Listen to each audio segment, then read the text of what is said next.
Hello guys, happy Easter. This is Teacher She. I am from Leyte, a Filipino teacher here at North Carolina, USA. Today is Easter Sunday, and we are invited by the FAPA, or the Filipino American Performing Arts of North Carolina, to join the FAPA NC Easter Picnic here at Anderson Point Park, Raleigh. Excited po ako sa event na to kasi marami na naman ako mga Pinoy na mamimit at makikilala. And of course, makakatikim na naman ako ng masarap na lutong Pinoy. Ayan, may bulad, may laing or dagmay sa amin sa Leyte.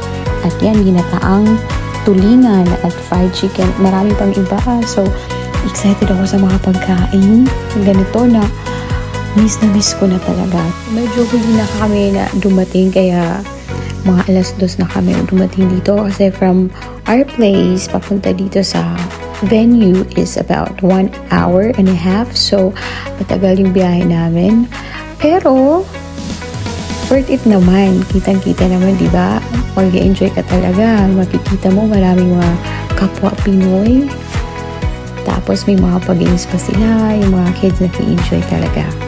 As part of the program, they requested me to sing a song.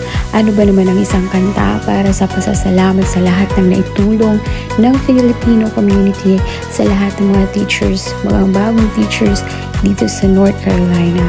Alam nyo, napaka-grateful ko po kasi inilagay ako ni Lord sa isang lugar kung saan may maraming mga Pilipino na handang tumulong sa mga katulad namin na mga bagong teacher lang dito sa North Carolina.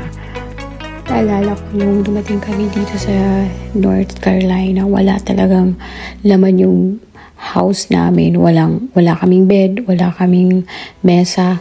So dahil sa kanila, nagkaroon kami ng mga gamit sa bahay. Ultimo damit, mga sapatos, nagdo-donate sila, mga bedsheet, mga unan, ay lahat halos provide nila. So napaka-thankful ko po sa grupong ito, at hindi talaga ako nag-atubili na magpa-member, na maging bahagi ng FAPA.